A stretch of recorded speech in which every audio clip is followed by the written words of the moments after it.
fantaisie céleste. Fatigué de ce monde élégant et frivole, je vais parfois tout seul devant la mer, le soir. Ma rêverie alors comme un oiseau s'envole. Par-dessus les flots planent dans le ciel noir. Les astres dans la nuit rayonnent par centaines. Aux quatre coins du ciel, ils sont éparpillés, dans l'ombre dégageant leurs clartés incertaines, comme sur du velours des diamants taillés. La terre marche aussi dans la tiède atmosphère, comme un agneau de plus de ce troupeau divin, que la lune attentive, ainsi qu'une bergère, par les champs de la nuit semble mener sans fin. C'est une même loi qui lança dans le vide tous ces astres errants, voyageurs lumineux, et la terre, creusant un sillage livide, roule fatalement dans son cercle comme eux. Pourquoi donc supposer que seule elle est peuplée? Elle a plus perdu au fond du firmament. Pourquoi ne pas chercher dans la voûte étoilée ces frères que l'esprit voit confusément? Ces globes lointains des âmes innombrables sont sans doute tordus de doute et de remords, ayant pour adoucir leurs maux irréparables, comme nous que l'amour en attendant la mort. Mais s'ils étaient peuplés tous ces millions d'astres, nous ne serions plus rien que des spectres vivants. Nos triomphes, nos chants, nos plaintes, nos désastres mourraient comme un appel d'oiseau battu des vents. Nous ne serions plus rien qu'une ombre insaisissable, que ce roseau penchant dont Pascal a pitié. Rien qu'un peu de poussière et rien qu'un peu de sable, que Dieu soulèverait un instant sous son pied. Infiniment petits dans l'immense rouage, nos efforts seraient nuls et nos cris superflus. Les astres vainement poursuivraient leur voyage.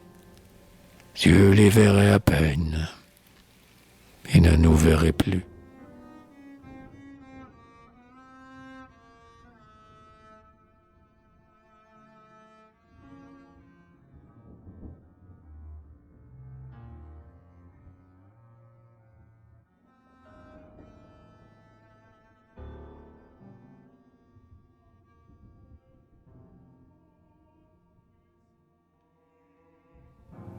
Mais tandis que je songe ainsi, loin de la foule, au néant de la vie, au calme du tombeau, et que le désespoir autour de moi s'enroule, comme un crêpe de deuil alentour d'un drapeau, je découvre soudain une étoile de flamme, qui file dans le ciel par un rapide essor.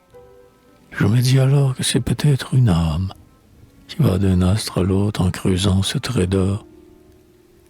Je crois voir au travers de la mort transparente des horizons de vie, de bonheur sans fin. Je rêve que j'irai, comme cette âme errante, renaître infiniment dans chaque astre divin. Ah, le songe étoilé de la métempsychose, qui dans l'ombre éclairait Pythagore et Platon. Ah, le songe qui veut que tout se recompose, que les lits ne soient qu'un produit du chardon.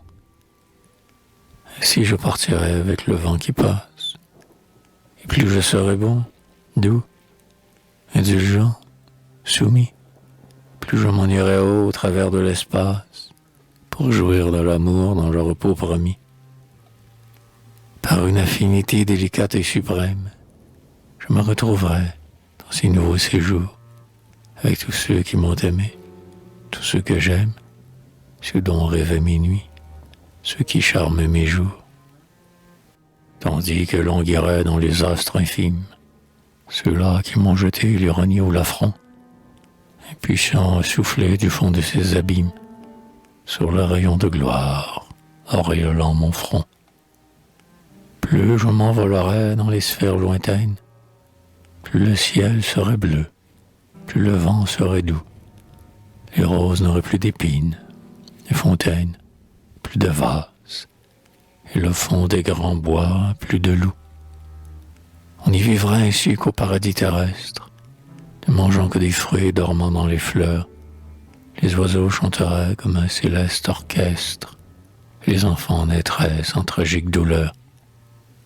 Puis, ayant traversé cette flotte d'étoiles, qu'on voit pendant la nuit s'avancer lentement, dans l'océan du ciel comme de blanches voiles, j'atteindrai le dernier soleil du firmament, pour y trouver enfin dans la vie mortelle la femme que j'aimais et qui m'aimait jadis, et, séparée de tous, vivre seul auprès d'elle.